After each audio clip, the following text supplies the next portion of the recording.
जैसे कि सिंघवी साहब ने कहा, शाम तक कस्में जो लोग खाते थे, सुबह तक फिर कस्में खाते रहे, और जब अपना ईमान ही बेच दिया, जो विधायक चुनकर कांग्रेस के चुनाव चिन्ह पर आया, वह 9 क्रॉस वोटिंग हुई है, जिसमें 3 तो आजाद उम्मीदवार है, उनके बारे में मैं कुछ नहीं कहना चाहूंगा। 6 जो उम्मीदवार चुनकर आए, जिन्होंने अपना ईमान ही बेच दिया, वो भारतीय जनता पार्टी को उनके क्षेत्रों में हरा कर आए हैं, और यहाँ आकर वो पार्टी की जो अधिकृत उम्मीदवार हैं, वरिष्ठ अधिवक्ता, हमारे प्रसिद्ध अधिवक्ता, हिंदुस्तान के सबसे लीडिंग लॉयर, उनके खिलाफ उन्होंने वोट दिया। तो क्या लगता है आपको कि वो नाराजगी का वोट था?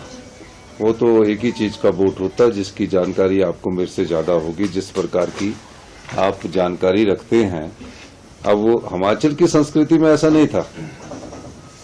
हिमाचल की संस्कृति में जो जिस पार्टी से चुनकर आता था, उसमें विरोधाभास रहता ही है, लेकिन जब वो चुनकर आए तो उन्होंने अपना वोट को बदला है, अपने ईमान को बेचा है। इससे आगे मैं क्या कहूं, लेकिन मैं इतना कहना चाहता हूं कि हिमाचल की जनता इस प्रकार की संस्कृति की आदी नहीं है।